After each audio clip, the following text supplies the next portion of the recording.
You're welcome. This is the Pulse here on Joy News. My name is Elton Broby. Now let's start with the 2024 budget presented by the Finance Minister yesterday. Today we begin with a quest to break down details of the budget statement presented by Finance Minister Ofori-Atta. The country is expected to reach a debt relief deal in the coming weeks from its official creditors to qualify for disbursement.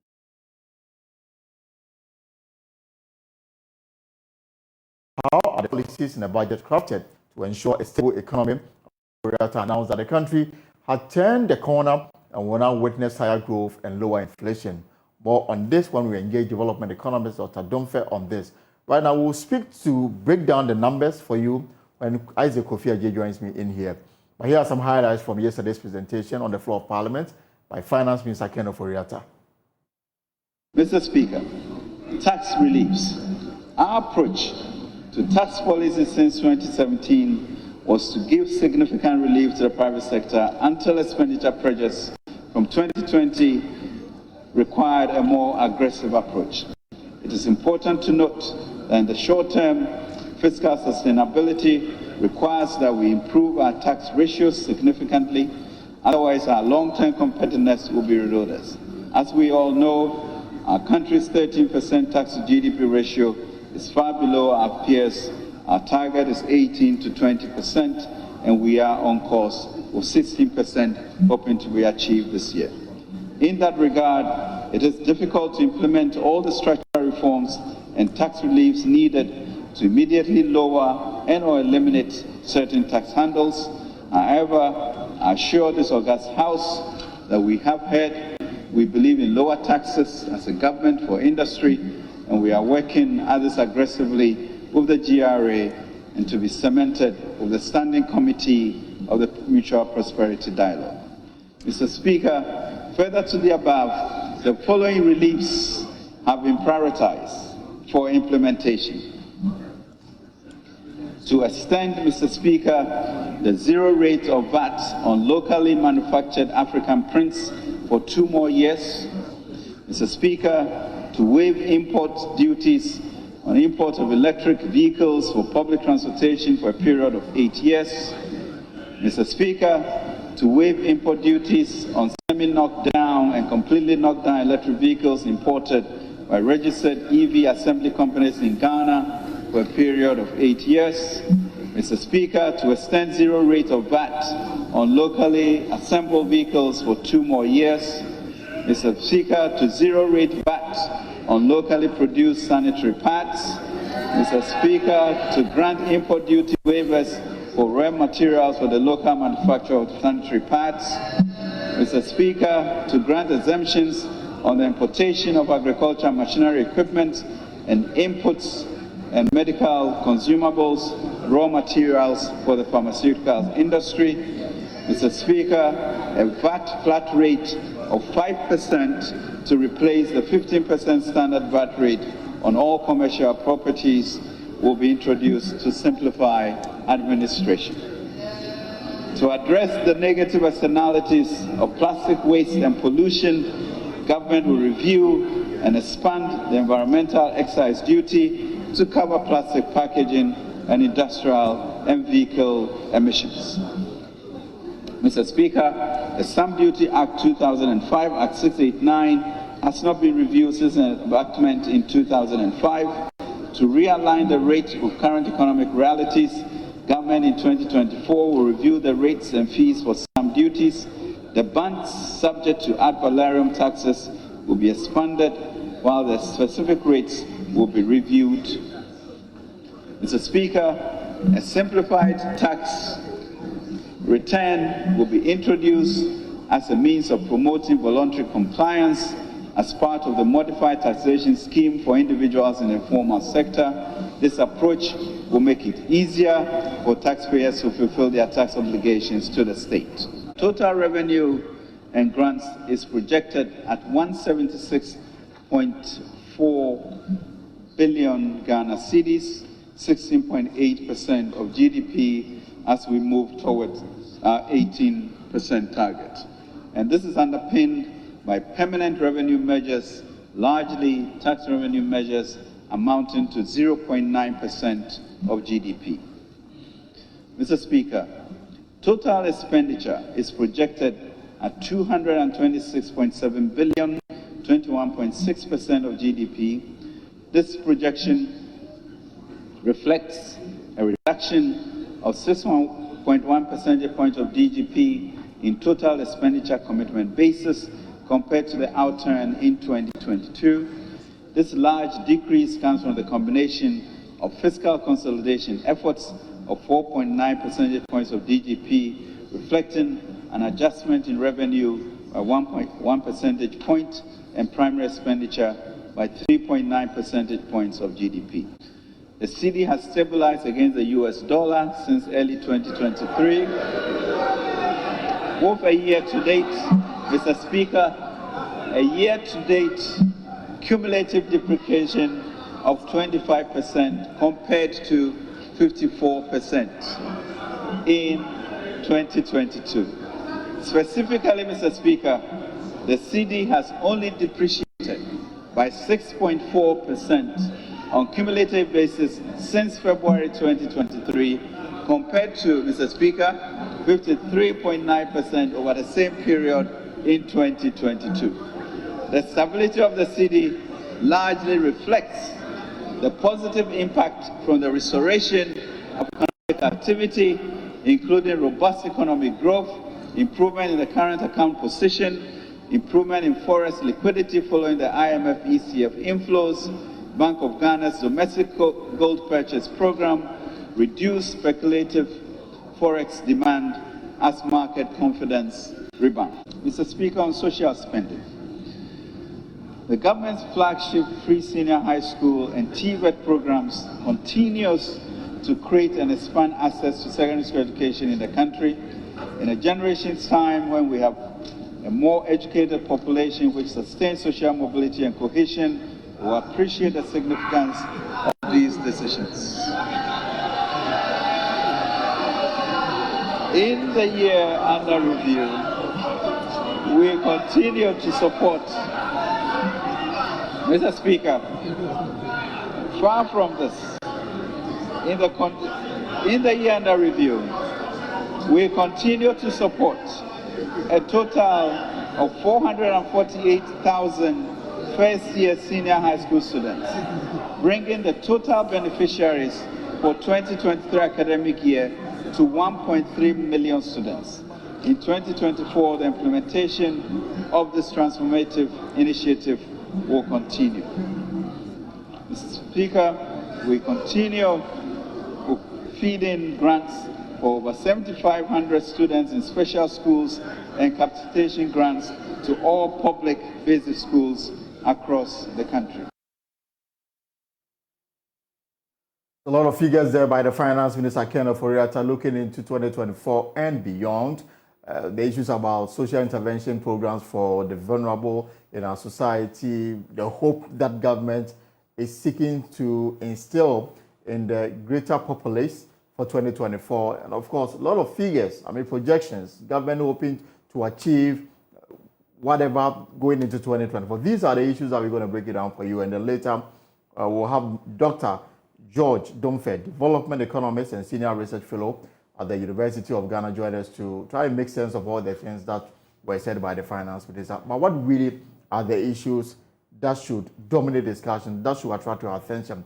Let us break it down to the simplest of forms for you to appreciate the 2024 budgets. And my colleague here, Kofi Aji, joins me here in studio. Kofi, so break it down for us. What really are the issues?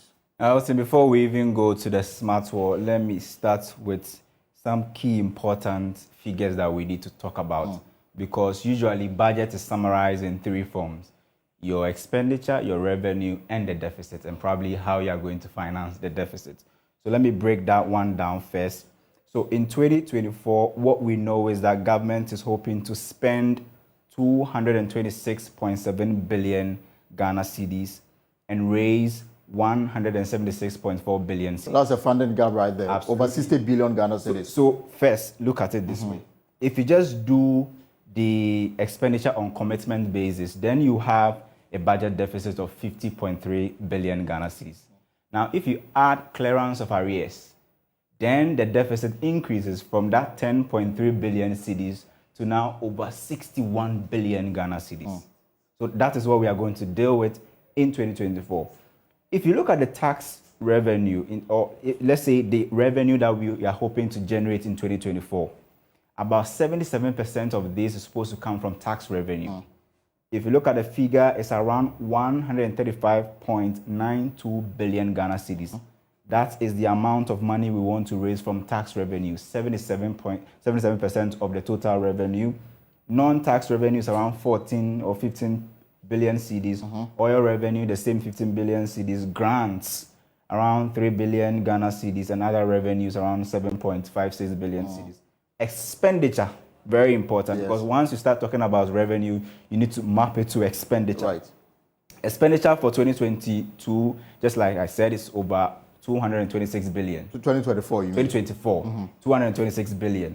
Now, if you break this down, two line items will catch your attention, as they've always been. Clearly, compensation is one of them. Absolutely. Compensation of employees. Yes. And we know labor is going to enjoy an increment in base pay. How much is government going to spend in 2024? 63.68 billion Ghana cedis. And represent, in terms of percentage? Yeah, it's if you combine that with interest payments, we are looking about 67% of the total revenue already gone.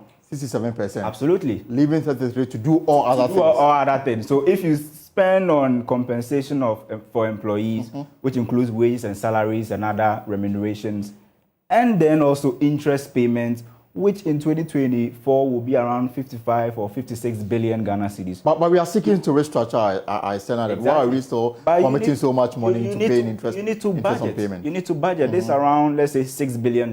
Right. You've still not been able to get the needed financing assurances from your external creditors. You need to budget. So if we are able to get the needed then financing this free agreement, space becomes available to you. then this becomes savings for us. Yes, okay. About $6 billion if you're able to do it at both the domestic and external. And mind you, we can't restructure all our debt. Right. So we will probably pay, but not as to the level that we've actually budgeted. And let's go to the smart wall and do some analysis. And first start with the famous statement from the budget. Let's look at that one. The famous statement from the budget where the finance minister said that he has actually turned the corner. So I want to read. It says, I want to stress at this juncture that Ghana has paid its dues, has turned the corner, and getting back on track.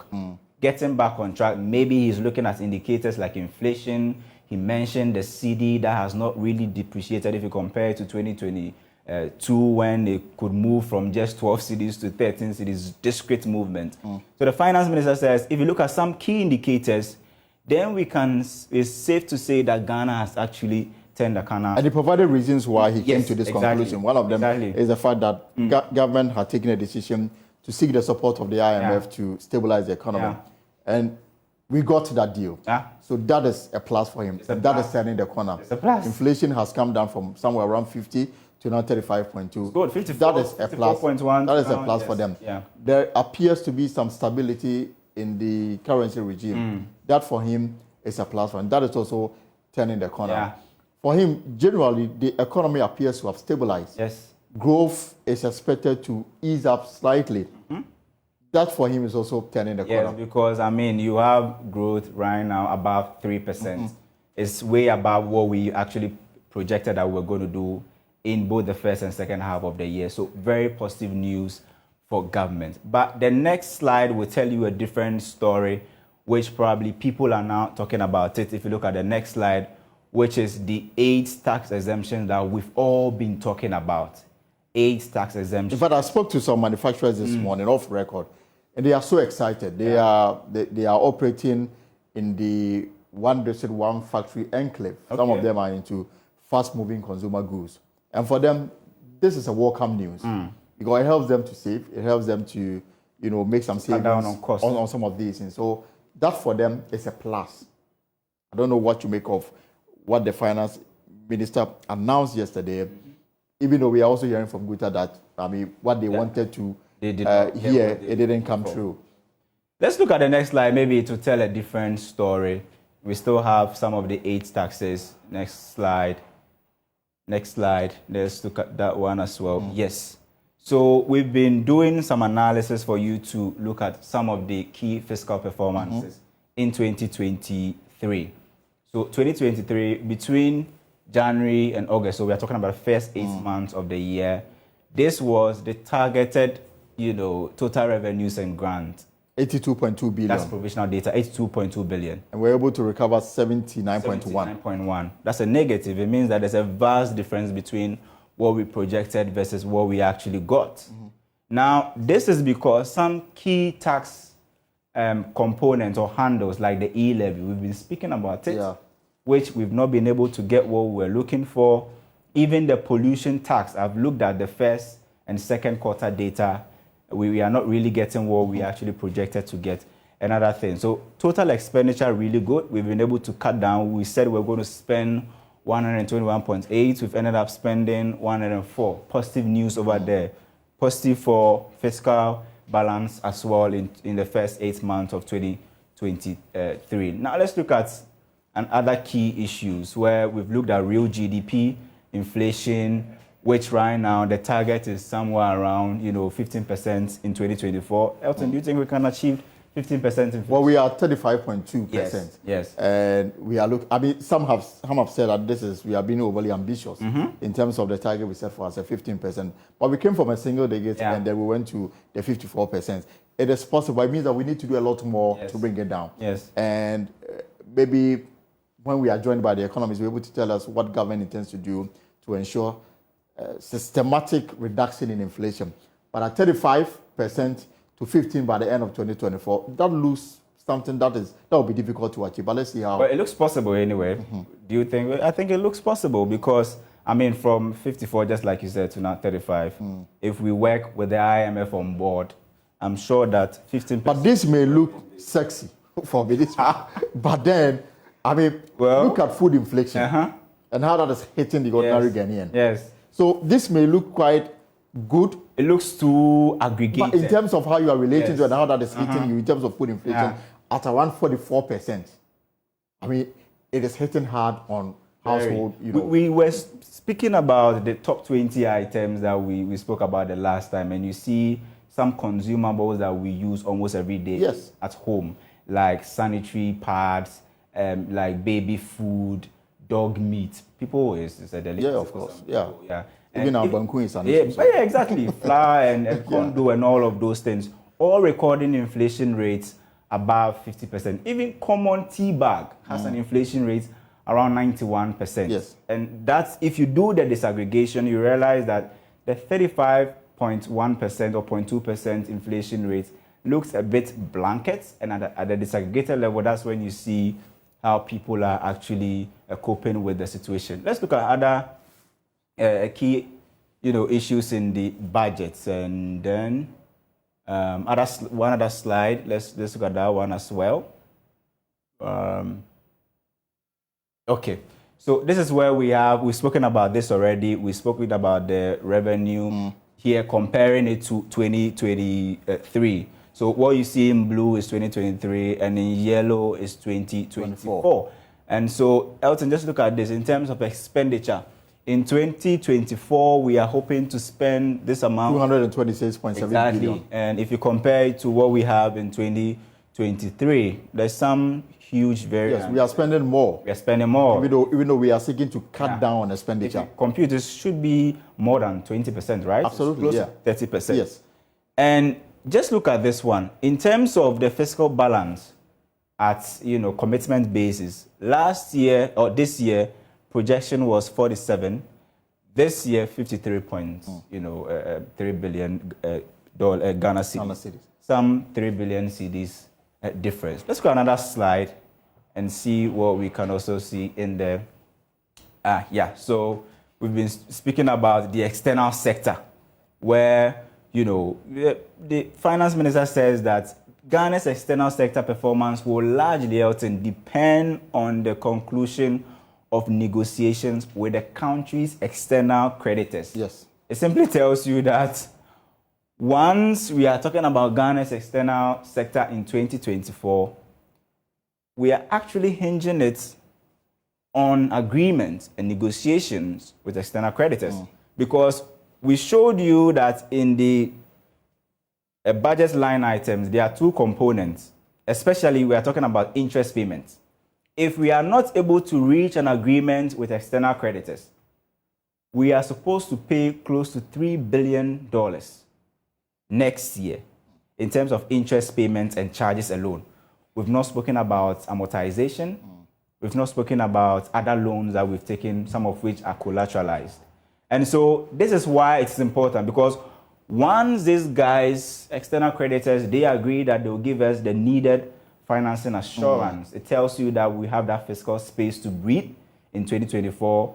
Less pressure will be placed on the CD. We will not see the CD depreciate. No, but again, the most important thing that we need to point out is that you made mention of the fact that if you are unable to come to some agreement with our external creditors, we are likely to pay over $3 billion $3 billion, to those we owe.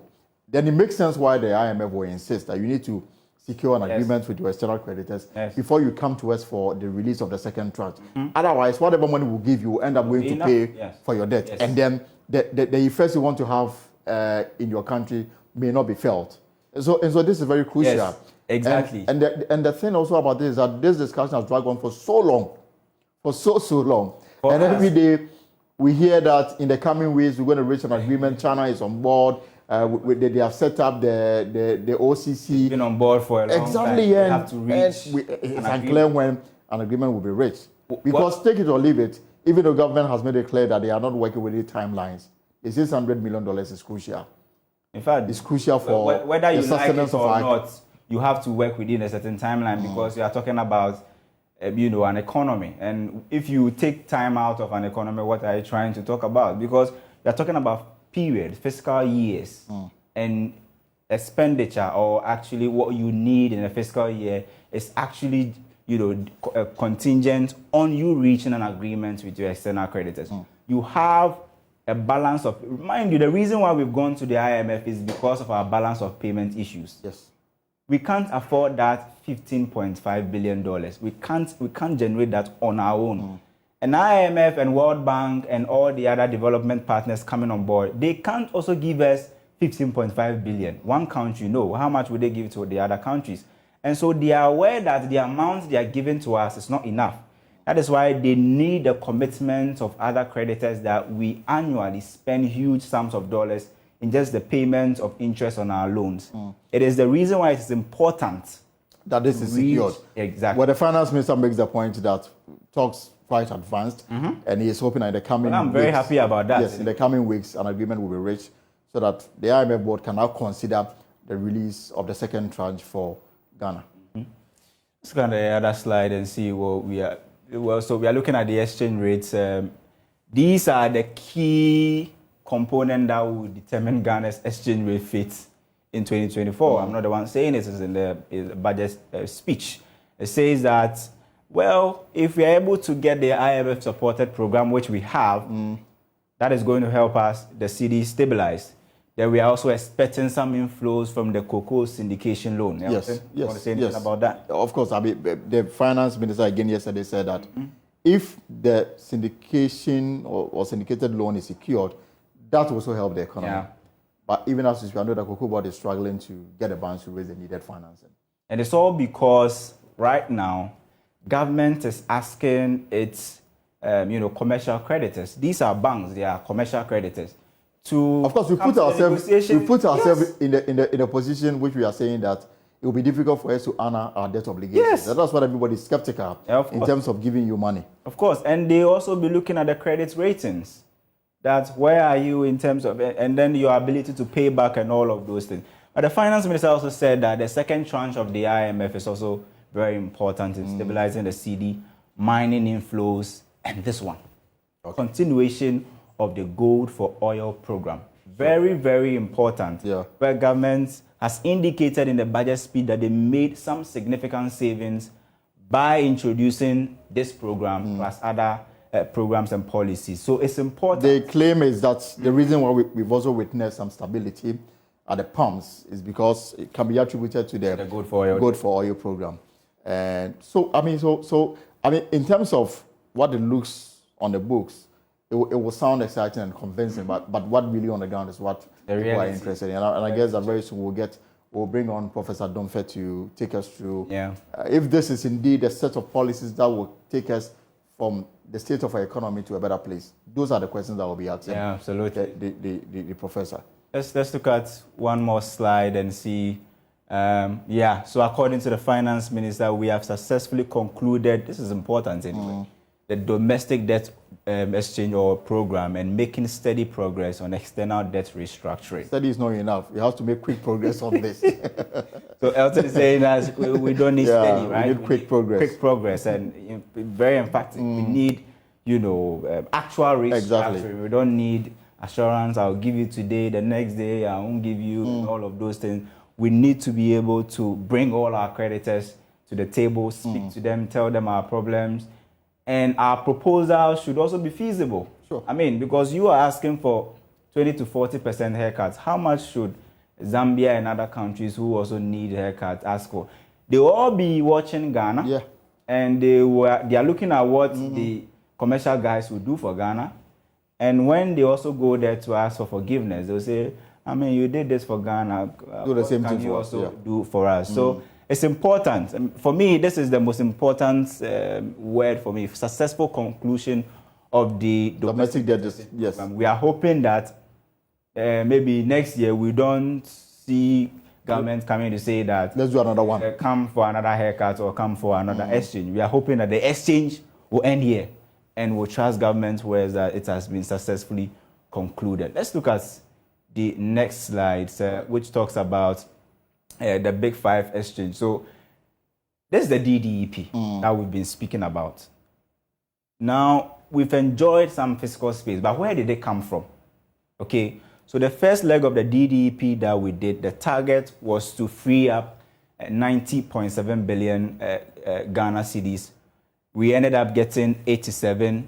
It means that the participation rate was around 90 billion. So if you go through all of these, about 5 of them, you see the savings that we did. And this is why the Bank of Ghana actually made a lot of losses. You see Bank of Ghana non-marketable bonds.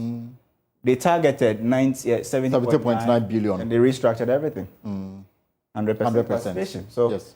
Those are some of the key highlights in the 2024 budgets. I'm sure if you go on my job online, we have everything is there. I'm sure, you can follow 10 takeaways. And it makes sense for yourself on the matters. Kofi, thank you very much.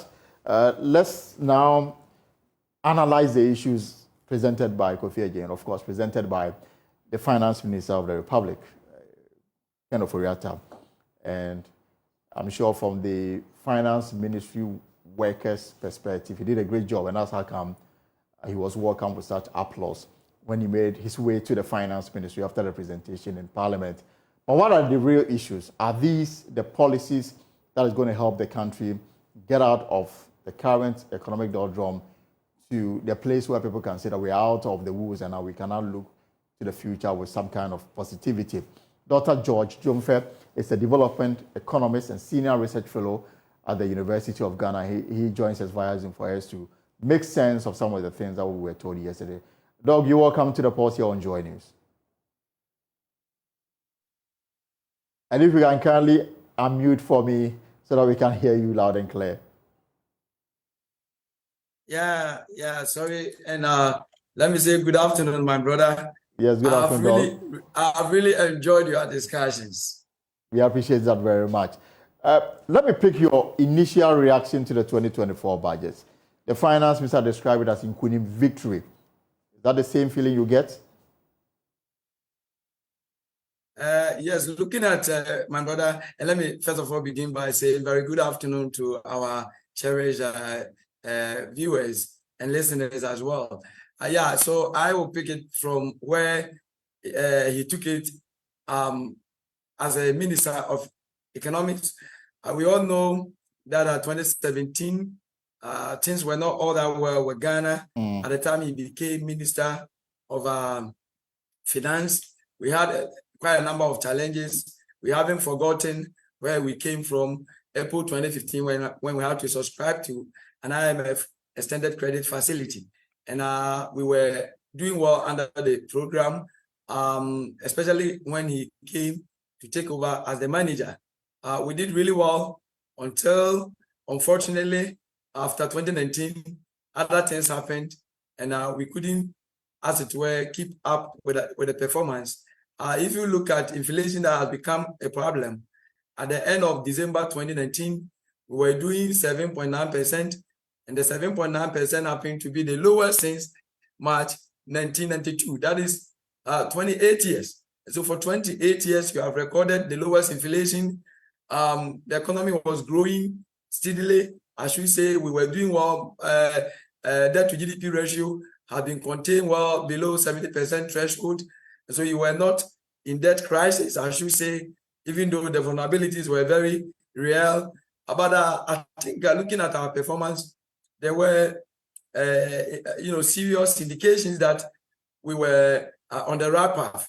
But coming to the year 2020, 2021, 2022, all has not been well with us. We have struggled as an economy, especially in the year 2022, when the GDP, debt to GDP ratio was unsustainable, way above 70% threshold.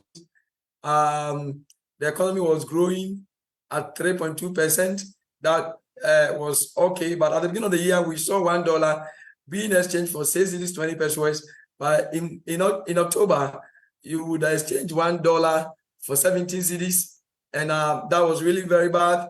It affected fuel prices. At the same time, global price for fuel oil went up, and it really affected us here. At the point, you needed to buy a liter of diesel for 23 cedis. It wasn't good at all. And because of this inflation, the year ended with inflation of 54.1%, the highest in over 25 years. And so if today we have seen inflation dropping to 35.2%, we have seen the economy growing at the first of the half of the year at 3.2%, especially agricultural sector doing well around 6.2%. You can only say that compared to last year, we are doing well, and that we are back on track, getting to where we were in the year 2019. But Doctor, even if you want to still look at the figures as we have it now, you went back to 2023, and then the inflation has come down from 54 to now 35.2. The exchange has also come down from around 20 to now 12. At the pumps, we've seen reduction in fuel prices, but they are still high. Yeah, really, I agree with you. They are still high because apart from the exchange rate that has been stabilized, and also the global market prices that have also witnessed some stability, we shouldn't forget that we have 7 levies, placed on the fuel. And so definitely we wouldn't get it what we want. And now government is not in control. The sector has been deregulated. And so the BDCs, they are private individuals who go out there to buy oil and come back to Ghana to sell. And so, yes, we are not getting it as we want. But compared to last year, I think things are far better. And these days, we hardly see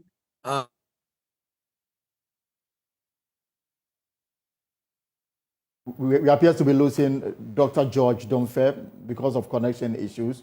We'll try and re-establish contact with him, and then we'll have some few questions for him as we digest the issues presented by the Finance Minister in the 2024 budget. Dr. Domfe, can you hear me? Right, so we don't have him. We'll re-establish contact with him, and then we'll still have some few questions that we need to ask. The Finance Minister presented what he considers to be a victory budget. There's hardship in the country. That is an undeniable fact. The question is, the policies announced in the 2024 budget, are these the ones that will help stabilize the economy and then bring some relief to the Ghanaian public? These are questions that we need to ask and we need to find answers to. Right, so we'll deal with that, plus other issues here on the budget. The minorities already been talking, clearly giving an indication of the kind of position they will present when the debate starts on the floor on Monday. They will start the post-budget workshop tomorrow, Friday, conclude it on Sunday, and then the debate on the budget will start on Monday. And then we also will be presented with the comprehensive documents covering the 2024 budget, the estimates for the various ministries, our government hopes to raise the additional 12 billion cedis, and by what means. These are some of the issues that will dominate the discussions on the floor on Monday when the budget debate actually starts. MPs also have the opportunity to now scrutinize the allocations to the various ministries, departments, and agencies for 2024. Our government seeking to raise additional revenue to finance this project. We've just walked you through the revenue target for 2024, and that's about 174 billion Ghana cedis. 174 billion Ghana cedis. Yet government is seeking to spend over 222 billion Ghana cedis. That will leave you a funding gap of over 60 billion Ghana cedis. How is government seeking to fund this gap? How is government seeking to fill this gap? The over 60 billion cedis that it has identified as whole in the budget. These are concerns that everybody have, and these are concerns that we need to finance. So, but you are watching the pulse here on Joy News, also live on all our social media platforms. Soon we'll also take you to the Ashanti region, where mining activities are expected to take off within the Nyinahini Forest Reserve in 2024. We also will bring you the state funeral that was organized in memory of former First Lady Theresa Kufuor. The burial service, the Thanksgiving service, and the burial itself will take place in the Ashanti regional capital, Kumasi, tomorrow, Friday, all the way till Sunday. But we're at the state house where the state funeral, actually, I beg your pardon, took place. So we have all of this coming your way right here on the Pulse on Joy News. We'll take a short break and return. We're back to deal with the budget issue shortly, but first now let's talk about mining, because mining activities are expected to take off within the Nyinahini Forest Reserve in 2024, pending cabinet approval of a mining lease and parliamentary ratification. Mineral resource estimated conducted by Rockshare, a private entity that will partner GEADEC to mine for bauxite in the forest reserve, estimates that the Nyinahini Forest Reserve is endowed with some 375 million tons of bauxite in 3 Hills alone. Presented a report to President Akufo-Addo at the Jubilee House, Deputy Minister in charge of mining, Meku Duka, said all is set for government to carry through the controversial mining operations in the forest reserve. Latif Idris was at the Jubilee House and has the rest of the story. The initial plan to mine in the Nyinahini Forest Reserve became controversial the very first day the idea was mooted. The justification has been that it will accelerate Ghana's quest to build a viable integrated aluminium and steel industry. However, the pushback has been massive. Members of the Nyinahini community, civil society groups, and environmentalists have spoken strongly against the idea. Traditional authority within the Tunnel of Fame enclave in 2020 in a statement accused GEADEC of not being transparent as far as plans to mine bauxite in the area were concerned. But it appears government is having its way. The Nyinahini range has 10 hills. Pursuant to the MOU, Mr. President, Rockshore was assigned 3 hills, that is Hills 4, 5, and 6, to undertake mineral resource estimate in these areas. The purpose of the MRE was to assess the quantity and quality of bauxite resources available at these sites in accordance with international principles and standards. Mr. President, I am this afternoon, on behalf of my minister, happy to report that the MRE has been completed, and now we know the quality and quantity of bauxite in these areas. And we are, by this report, happy also to indicate to you that GEADEC has collaborated well with Rockshore, and these 2 teams or institutions have the highlights of this report, and they will be presented soon to you, Mr. President. Suffice to say that the completion of the MRE paves way for us to move into the mining stage of the operation and present a promising opportunity for building an integrated aluminium industry here in our country. CEO of GIADEC, Michael Ansa, said the quantity of bauxite identified in the Nyinahin forest and range meets international standard and gives his outfit the confidence to approach financial institutions to help fund some projects. Historically, we estimated that we had in the region of about 250 million metric tons of bauxite in the three hills we're talking about, that's hills 4, 5, and 6. Following the work that we've done now, we've been able to establish that we have a minimum of 375 million tons of bauxite in those three hills. 375, so a 50% appreciation. The other side of this is having put that whole report together and identified the resource that we have. The next stages would be how we continue to develop it into a fully bankable project. We've done the development of all the project agreements relating to this. We're finalizing all of that. We're going to be establishing a joint venture company that will be owned by the partners, as in Rockshore and GIADEC. It is estimated that Ghana is endowed with some 1 billion metric tons of bauxite across the country. However, the environmental menace created by activities of small-scale miners has triggered what has been a spontaneous opposition to the exploitation of bauxite, particularly in the Nyinahin Forest Reserve. But President Akufo-Addo believes a successful implementation of the project will justify his decision to allow mining operations in the area. You know, our role is to provide you the maximum support that you need to make sure that this whole thing becomes a reality.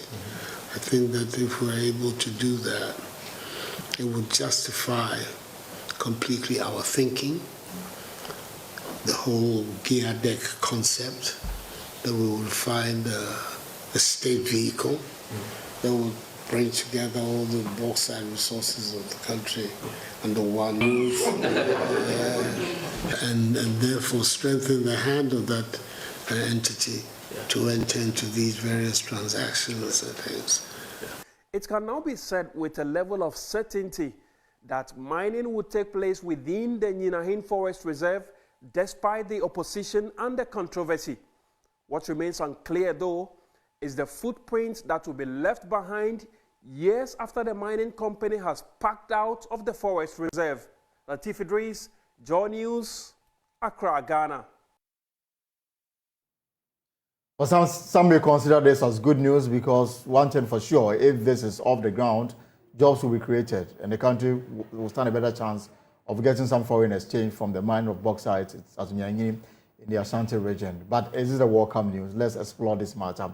And joining us is Hannah Owusu-Kranton, Associate Executive Director of environmental NGO WASA, Association of Communities Affected by Mining. Welcome. Hannah, you're welcome to the pulse here on Joy News. And if you can kindly unmute for me. Yes, if you can kindly unmute for me so we can hear you. Sorry, thank you very much. I just want to correct us that Wakam is just Wakam. We changed our name in 2008, so it's just a name. It's just a name. And not an acronym. Right, so yes. So the matter on the table is the all clear, given by the president for some work to start on bauxite mining at Nyinahin in the Ashanti region. The agency tasked with, doing the feasibility studies, they've established the number of tons that can be mined in the area. Should we welcome this with, with songs of praise, or we should be skeptical? Well, thank you again, and then good afternoon to all the listeners.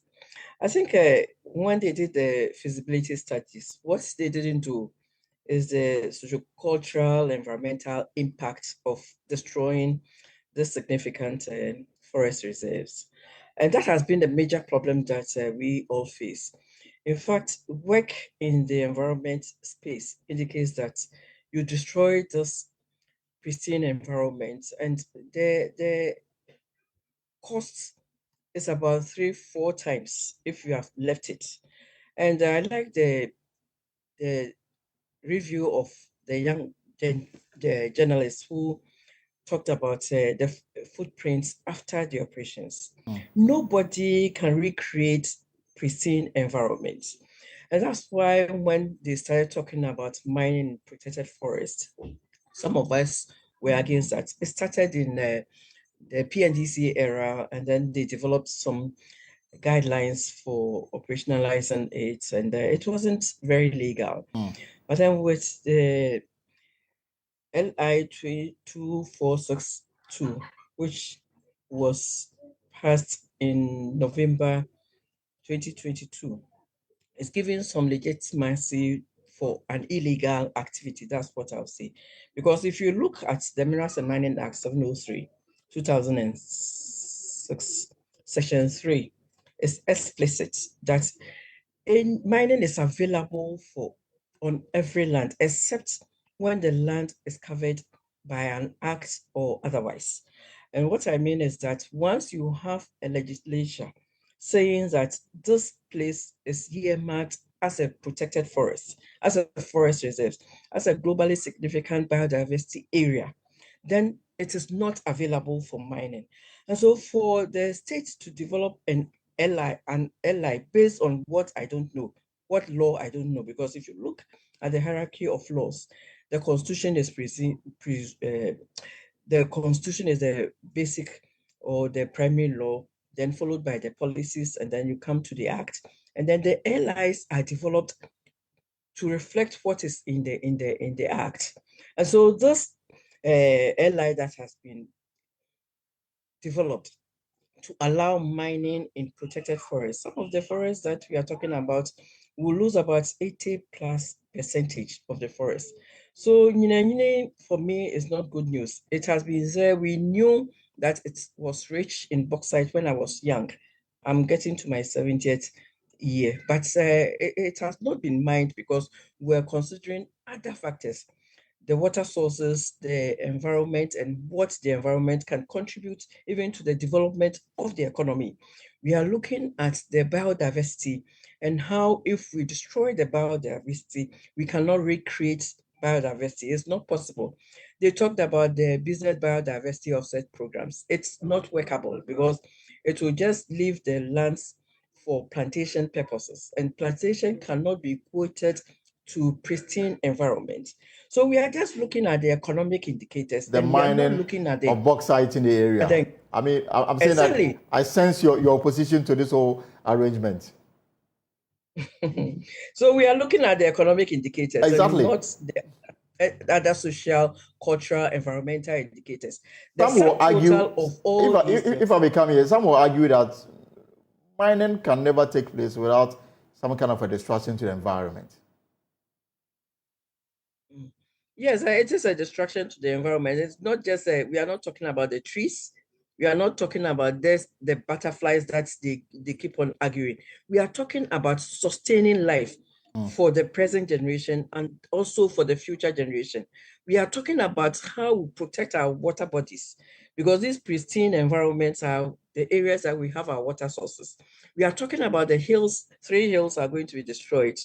What is it significant to the micro and macro environments within the areas? How is that influencing agriculture, for instance, because Ghana primarily is an agricultural country. So we are just looking at the economic indicators. We are taking economic decisions in matters where we should consider human being, we should consider the per capita, not only in terms of just the fiscals, but also the human development indicators. It looks like government position on this matter is quite clear. I mean, based on the successful completion of the minerals resource estimate, the Ghana Integrated Aluminium Development Corporation appears to have, now be moving to a stage where they may be looking into the banks to get some kind of support to make it possible for mining to take place at Nyinahini.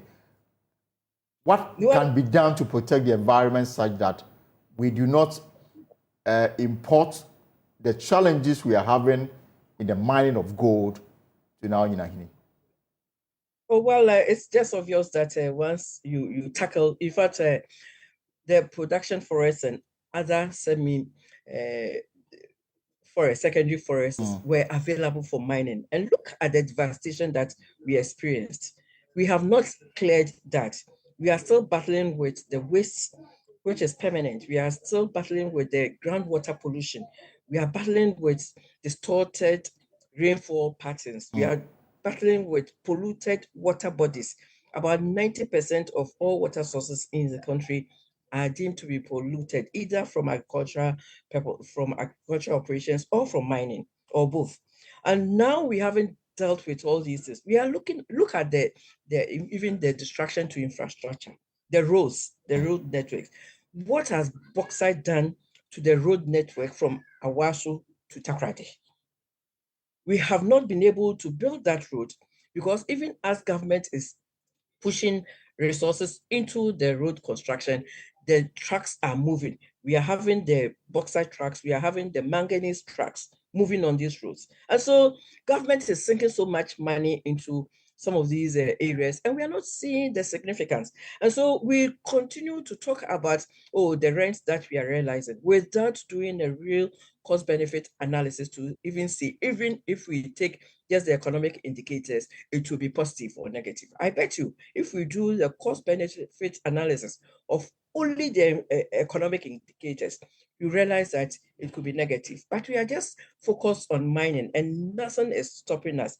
But then posterity will judge all of us that we have not been fair to the people of Ghana, because many people in Ghana are not even aware that some of these things are happening. And even if they are aware, they do not understand the implications to their lives and livelihoods. They do not understand the implication to the lives of future generations and the destruction of the biodiversity. We don't have the knowledge.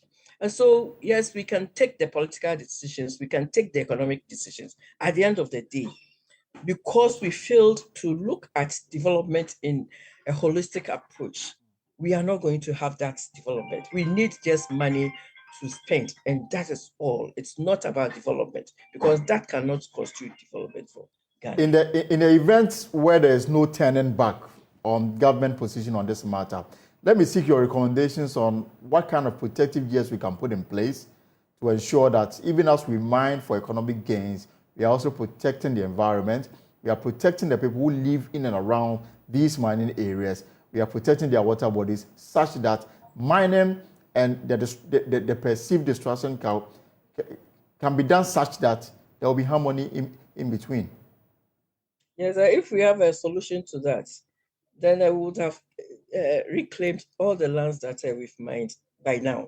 But you see, we are just interested in mining, and so nobody is listening.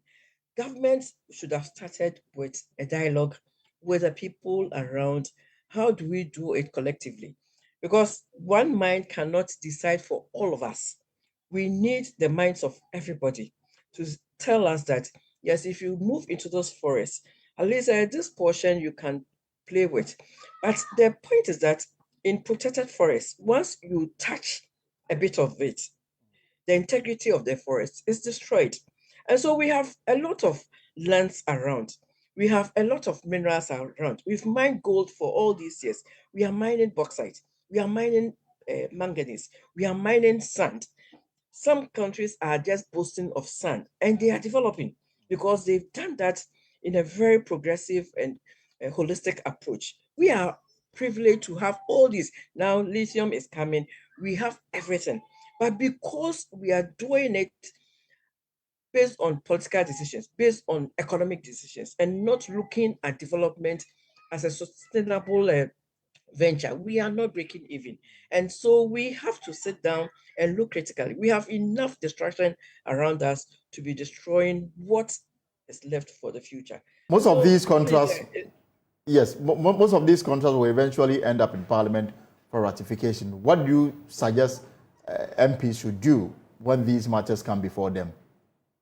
You see, MPs, I started by saying that when the guidelines for mining in protected forests was developed, it began with PNDC, yes, moved to NPP, moved to NDC, continue with MPP, then back to NDC, and then it's been like that, NDC, MPP.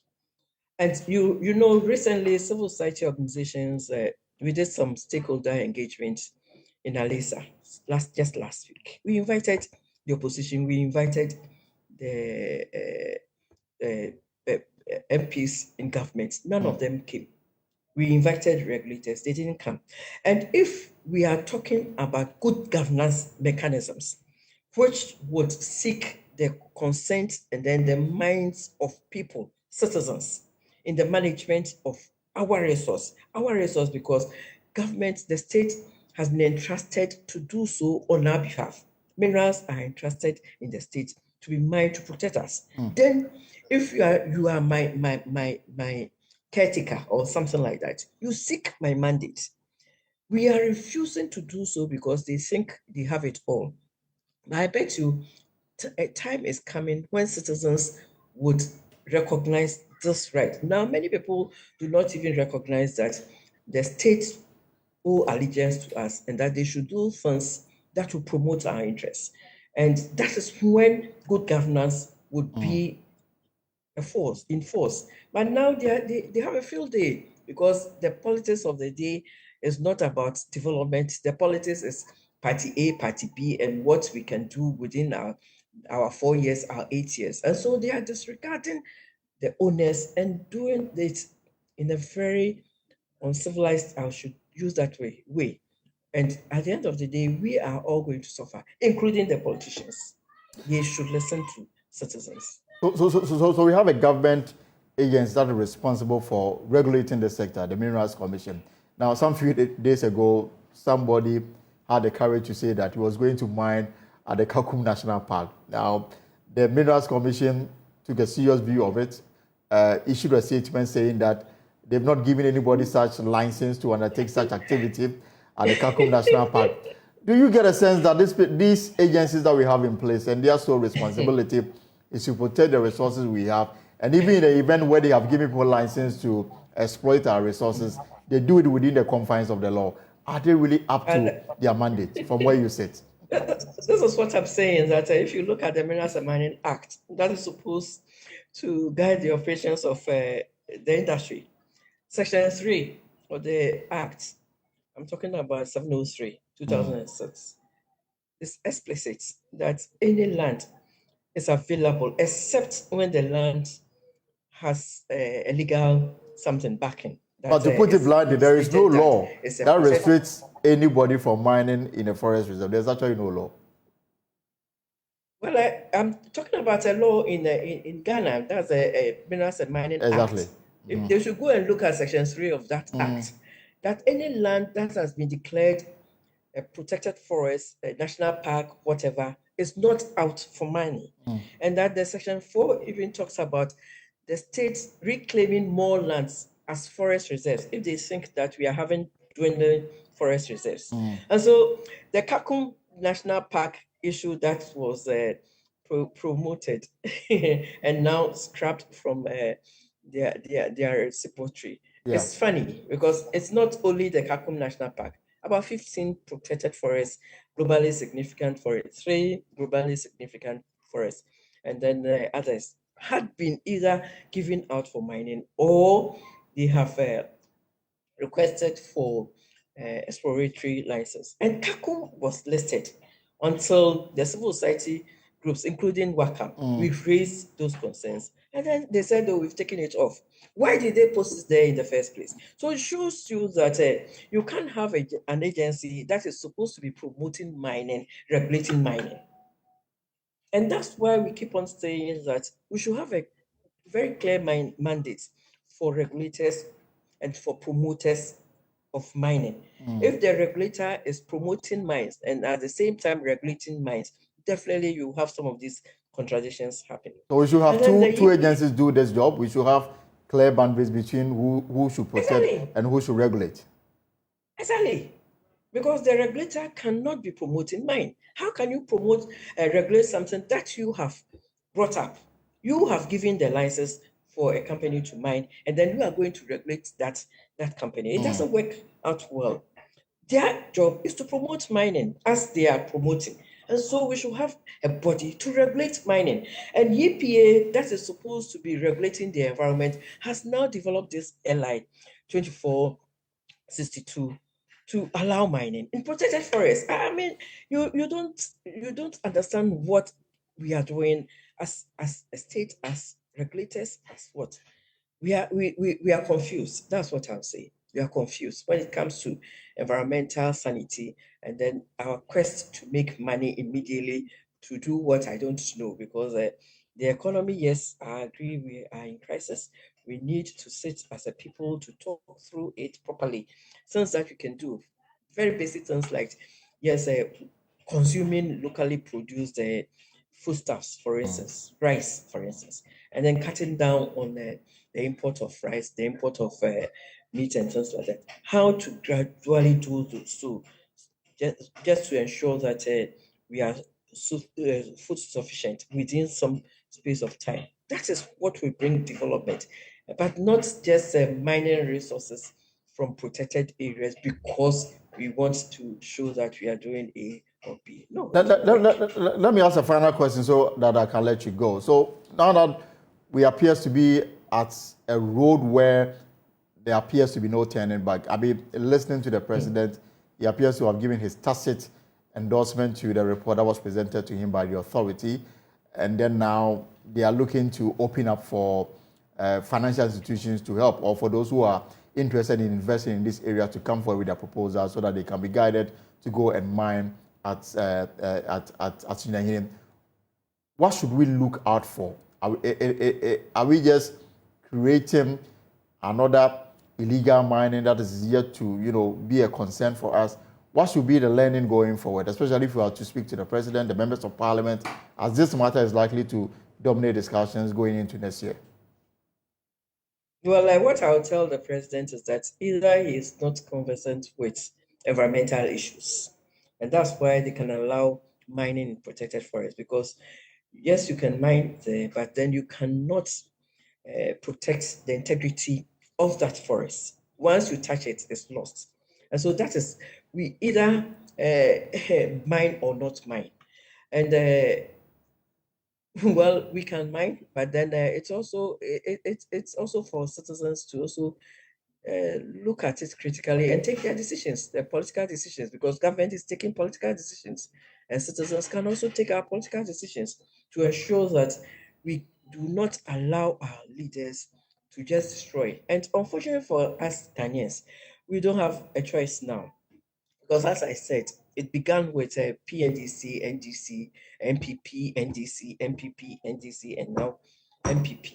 And so it's as if our voices are lost. It is now time for citizens to really sit and consider whether we follow politics blindly, that I'm for party A, I'm for party B, or we look at issues that is linked to our own sustainability and see, yes, we can destroy the forest today, but then what will be the consequences of destroying the forest today? And these are issues that citizens should sit up and talk about freely. I think that should be the beginning of the discourse. And as for the government saying they will mine, yes, we can do all the things. We can make the noise. If they are bent on mining, they will mine. It will be at a cost to them, definitely. But then I'm not sure when a new party comes over, they are going to even listen to what civil society groups are talking about today. And so it's time civil society becomes stronger. Look at issues of development and not from a partisan angle, and then take decisions to influence the political decisions of politicians. Thank you Because very if you much, leave Madam. them there, Right, I appreciate your time very much for this discussion, Madam Hannah Cranton from Wakam. We've been looking at the government's approach to mining bauxite at Nyinahine.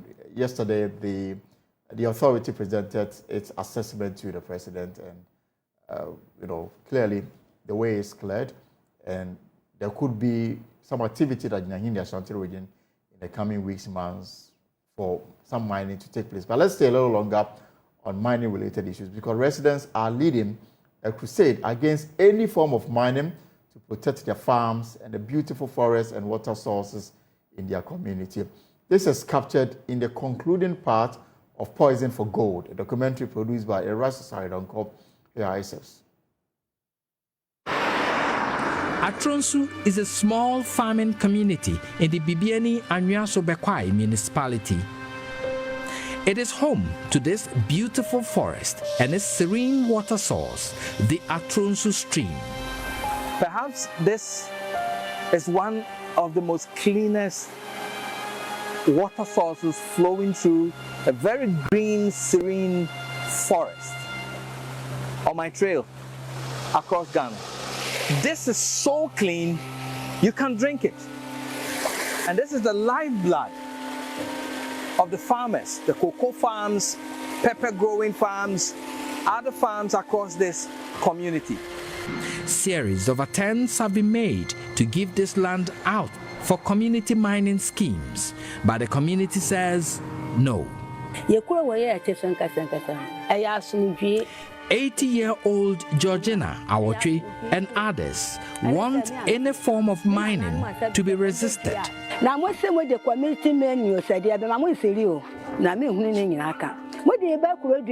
Did you say you were bringing community mining here? These young ones are the reason we live and work. The mining will bring teenage pregnancy and truancy. The children will not go to school. Look at the devastation caused by mining on the Dunkwa Road. Look at how the buildings have been affected. Look at the polluted water bodies. Children are drowning in pits. We are saying we don't want any community mining. Give us better jobs, not mining. If the government wants peace, they should reconsider the decision to bring mining here. We don't want it.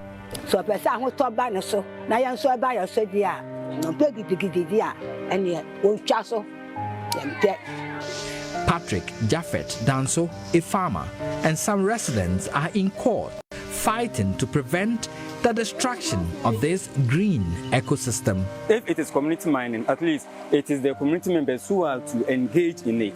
But here is the case, they said two companies, Gido Mining Company, Aramzad Company, they are from somewhere that we don't know.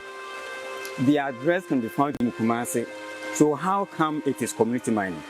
Now, the case is at the High Court. So until what we are seeking for, we want injunction to be placed on this community mining because we are not ready because of the consequences that we foresee.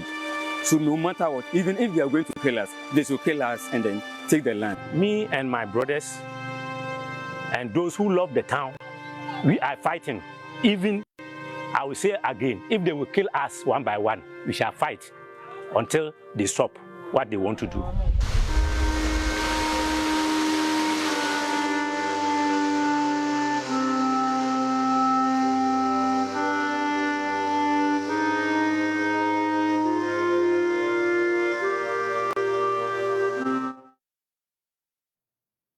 And the producer of that documentary, Poison for Gold, Erastus Aridonko, joins me via Zoom. Erastus, you're welcome to report here on Joy News.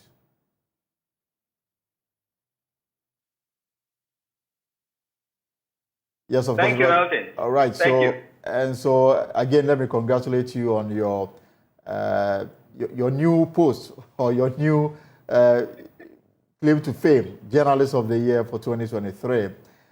But let's talk about this matter. Quite a very interesting and a very serious issue.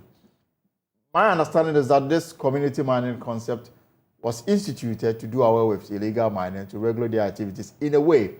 So why is the community that you spoke to, the community members that you spoke to, why are they so skeptical about what the community mining would do to their livelihood and, of course, the environment? They should naturally be embracing it, isn't it? Well, so to answer your question, I think they are taking a cue from, lessons drawn from somewhere. And if you remember, so they are taking a cue from lessons that they've drawn from areas that community mining or so-called community mining, if I should put it that way, have wreaked havoc in. And a typical example is the Akun community mining in Takwa. And if you look at, when I went there, I asked the unit committee members and other people, they said, well, we are not for it, we are not consulted, the mining is not for us. So you look at the many community mining schemes that at least I have seen, you ask the local people and they feel they are not part of it. It's not a community mining, it belongs to certain individuals under the cover of community mining. And many of them, you look at the devastation, you look at how they conduct their business in those schemes, and you see that it breaches a lot of environmental laws. And so they have seen it, as they tell me, and they do not want the consequences that come with it. And in fact, if you look at that serene community, you look at the forest, you look at the waterfall, the ecosystem, so serene, it supports their farming. They get a lot from that. They are content with that. And they think that the consequences of the mining to that serene atmosphere will be bad. And so they want to maintain their farming. They want to enjoy the benefits that they get from the forest that they do have. So they are simply against any form of mining in the community. Is that the case? Yes, that's what they tell me. And their issue is simple, as you heard them say. They think that the mining, as they have seen it across the country, do not follow laid down regulations. They are uncontrolled. They are irresponsible in nature. The various agencies that should be monitoring and supervising are not supervising it as they should. And so they are afraid that when it comes to their community, they wouldn't have the kind of environment that supports their mainstay, that is agriculture at the moment. And that is why they don't want it at all within the community. But from your experience traveling across the country, especially in the mining areas, are they going to be successful in this fight, where even forest reserves protected by Forestry Commission officials sometimes are invaded by illegal miners, and there's very little they can do? Would they succeed in this fight? I have seen areas like Mampo, where the chief says, I'm not supporting any form of mining within this area. And so far, Mampo has not witnessed any form of mining. So I look at areas where they've been able to resist and say, no, we don't need it here.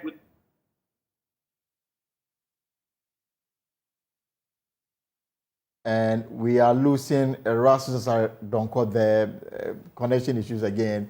I'm sure he will join us soon for us to conclude this discussion on this community that have taken a strong position against any form of mining, community or large-scale mining in their area, because they've looked at the devastation done to some areas and they've taken a cue from it, and they're saying that enough is enough.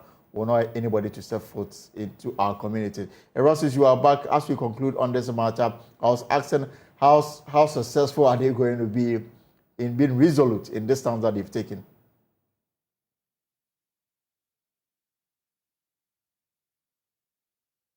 Right. So still we are having difficulties re-establishing contact with Erastus Aredonko. But I guess we can move to other stories now.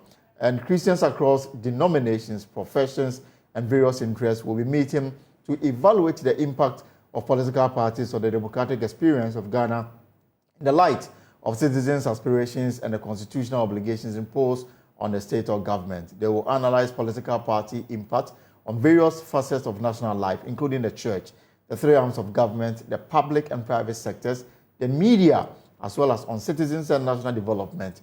Advocates for Christ Ghana is leading this, and who better explain this concept than Adam Senanu, the convener of Advocates for Christ. And we have Adam Senanu join us via Zoom. Mr. Adam Senanu, good afternoon and welcome. Good evening from where I am. Great to have you here on the post. Advocates for Christ. Tell us more about this and what is informing this drive. Well, Advocates for Christ Ghana is a public policy advocacy Christian group a great movement of professionals, pastors, parents, youth, and Christians of all walks of life seeking to have a permanent voice on national issues and to bring our expertise to bear on influencing what goes on. We have members across probably about 4 continents at the moment. We're about 350 to 400 people. And we just want to make sure that when issues come up, we bring our minds to bear on them. In this particular instance, over the last 4 years, we've had an annual National Christian Forum where we pick a topic of interest and then get into it. This year, we felt that election 2024 was going to be crucial. And so the topic is election 2024, political parties' impact and how Christians should vote. Our survey shows that over the last decade or so, increasingly, political parties here to focus much more on their own interests than the public good.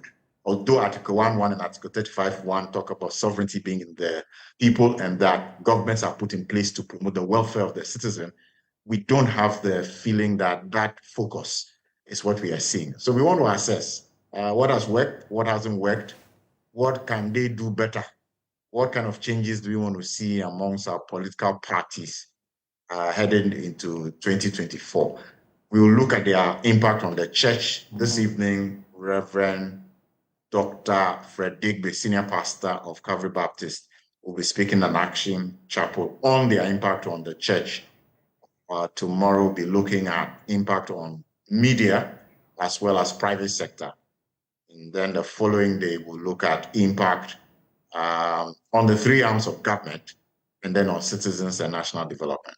So help me to understand this concept very well. So is it a case that you come up with a resolution and then you try to get the political actors to abide by it or go by it? Is that the case? Excellent question. So by the time the speakers have finished, the last part of their presentations will always have recommendations on what we should do differently to improve where we find ourselves today. We'll pull that into a communique, which we'll forward to the political parties and ask them whether they will align or commit to these, aspirations of the Ghanaian people. And that's our way of saying, we are letting you know what we believe your manifestos for 2024 should capture. What are the kind of things we expect you to do? Yeah, so at the end of it, there'll be a communique and there'll be opportunity for political parties to sign on and say, yes, we also commit to this social contract of agreeing that these are things we also want to stand for. Yeah, so absolutely, that's a very important aspect of how we'll be concluding the engagement. But Mr. Senator, what really is the problem here? That you have to come under this umbrella for Christ to get your voices heard or to get the politicians to act in a certain way? Well, statistically, you will note that the Christian community is the single largest constituency in Ghana today, 71.3%. No doubt about that.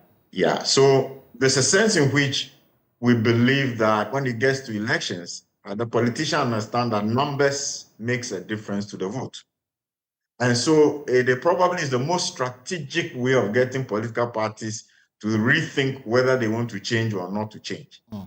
Our key concern at the moment is that we recognize that many of the political parties are spending high sums of money.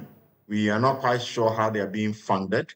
And the likelihood is that when they get into government, it's going to be more, the focus is just going to be much more on how we make our money back. So it's more of political entrepreneurship and business. So there are changes that need to happen.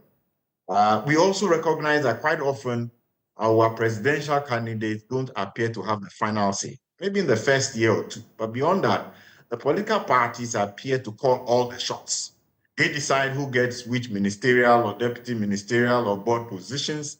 They determine which policies will fly or not fly. Their posture to commentary by civil society and other groups. It's a political party values think, what they believe in begins to influence what we see as government. And so there's a need to take a keen look, a critical and clinical look at the political party structure, what values they hold, how they are funded, and begin to make certain recommendations that hopefully will ensure that moving to the future, we can enjoy the full dividends of our democratic experience. Right. I guess these are very crucial matters that we can even explore in the days to come. But I just want to say thank you very much, Mr. Adam Senanu, for joining us to explain the rationale behind this, crusade for Christ, that you are getting the political parties to go according to some dictates that you will put before them. And we'll follow this ongoing workshop where you come up with some resolution to get our political parties to abide ahead of the 2024 general elections.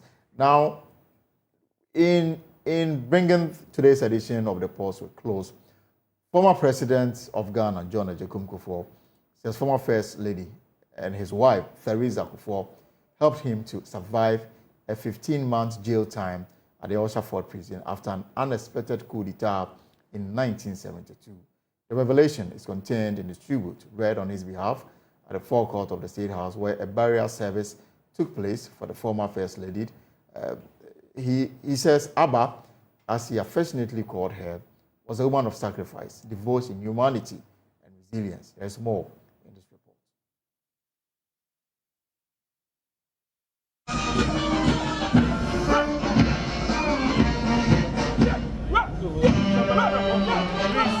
Many high-profile personalities are here at the forecourt of the State House to pay their last respect to the former First Lady. Amongst them is the President himself, Nana Addo Dankwa Akufo-Addo, and his wife, the First Lady Rebecca Akufo-Addo. We also have the Chief Justice here, the Speaker of Parliament, former President John Dramani Mahama is also here with his wife. Many others from across the political divide are also present here. Reading a tribute on behalf of the state, First Lady Rebecca Akufo-Addo said, Madam Theresa Kufuor contributed a lot to Ghana's healthcare and education. She played an instrumental role during the administration of her husband. A noteworthy impact she made during her tenure as the First Lady was her advocacy for the implementation of UNESCO's free, compulsory, universal basic education program for kindergarten children in the year 2007 through government's white paper on the educational reforms.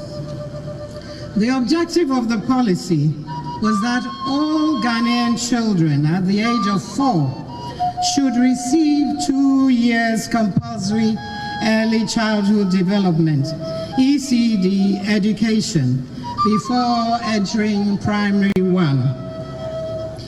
In line with her support for underprivileged children and mothers, inspired by her compassion and empathy, she was involved in numerous charitable and philanthropic endeavors. For the tribute for the children, he says his mother was a compassionate but strict woman. They nicknamed her Severe, the Law, and many others. Mom was warm and gentle, loving, calm, and controlled, poised, very punctual, kind, and compassionate. She was very hardworking and a disciplinarian to the core.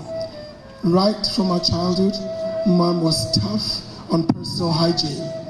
Hey, Mom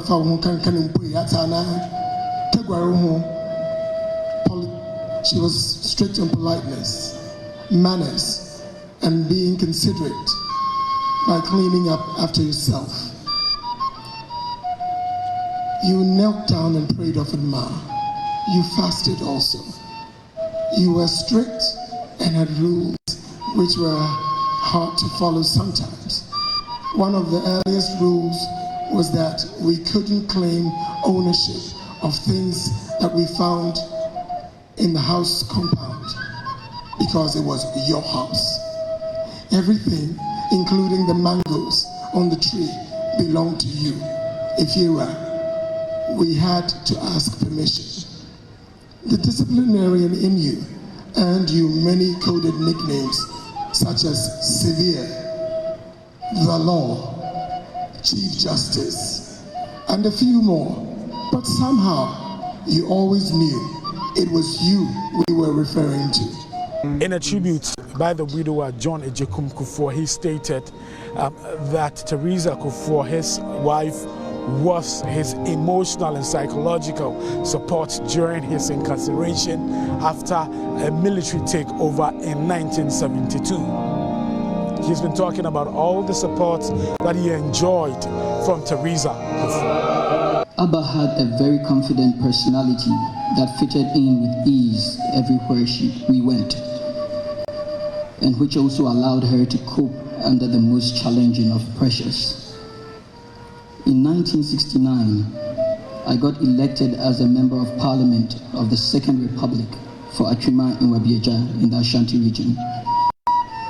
I then also got appointed as Ghana's Deputy Minister of Foreign Affairs under the premiership of the late Professor Kofi Abrefa-Buzia. So, our young family had to relocate from Kumasi to Accra. Abba, to my delight, took our evolving life in her stride as she adjusted effortlessly and with confidence to our new milieu of a life in national politics and diplomacy. Between 1969 and 1971, with both Abba and me in our early 30s, our lives seemed to be on an upward trajectory. But this was to be truncated with a shocking and unexpected coup d'etat on 13 January 1972, which arrested practically all the members of the government and threw us in prison. Our world was crushed. 54 of us, including cabinet ministers, junior ministers, and some members of parliament, would remain in jail for a minimum period of between 12 and 15 months each. Having initially endured incommunicado for almost 8 weeks, denial of any contact with family or the outside world at Ashford Prison. This angel of a woman, to my amazement, would survive the ordeal of raising 5 children on her own. In my absence, Abba gave birth to our 5th and last child, Kofi. I've also been speaking to former President John Mahama, who says Ghana is poorer for the loss of Teresa Kufuor. She was a great person. She was a good first lady. She was very respectable. And Ghana is the poorer for her death. And so we wish her a perfect rest. And we also extend our condolences to the former president. Did you have the opportunity to meet her while she was alive? Several times. Well, you can see the kind of compliments which were paid to him, his contribution to the life of the nation, and the way she touched so many hearts, and the wonderful work he did for the people of this country. So the turnout here, I'm not surprised at all that we have such a huge turnout for her funeral, and we are going to Kumasi to continue. May you find eternal rest.